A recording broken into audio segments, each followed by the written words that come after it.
দেখো প্রশ্নে বলছে যে 20% of A B A plus B is equal to 30% of A minus B. আচ্ছা, যদি আমরা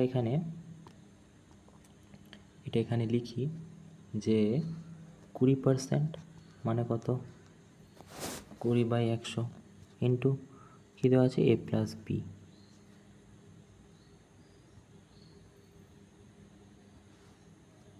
এ plus B, right, is equal to 30% of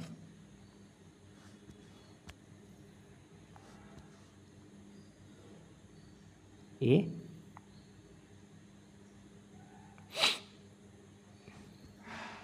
minus B, right. এটাই তো, এখানে আমরা কাটাকাটি করে নিই, 2 1 2, 5 2 10, তাহলে 1/5 হলো, এখানে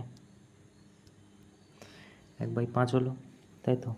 আর এখানে কত হচ্ছে, 0 0 কেটে যাচ্ছে, তাহলে এখানে হচ্ছে 1/5 এ প্লাস বি, ঠিক আছে। তারপরে হচ্ছে ইজিক্যাল টু 3/10 এ মাইনাস বি,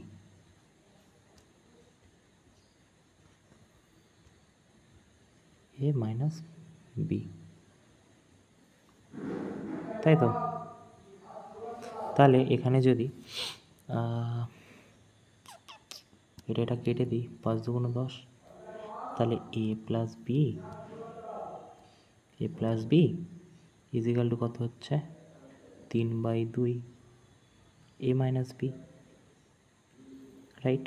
এইখানেতে যদি আমরা গুণ করে দিই, এটা 2a plus 2b is equal two কত হচ্ছে, 3a মাইনাস 3b, রাইট। আচ্ছা, এটা যদি এদিকে আনি তাহলে কত হবে, তাহলে হচ্ছে 3b plus 2b is equal two 3a minus 2b, 2a, তাই তো। তাহলে a ইজিক্যাল টু 5b। যদি আমরা এখানে এটাকে রেশিওতে আনি তাহলে হবে b/a ইজিক্যাল টু 1/5। আমাদের প্রশ্নে কি বলেছে, বলেছে যে বি হলো কত পার্সেন্ট এর, তাহলে বি কত, 1 কত পার্সেন্ট এর, এ হচ্ছে 5, 100 কত, 500%, সেটাই হচ্ছে উত্তর, এই যে 500।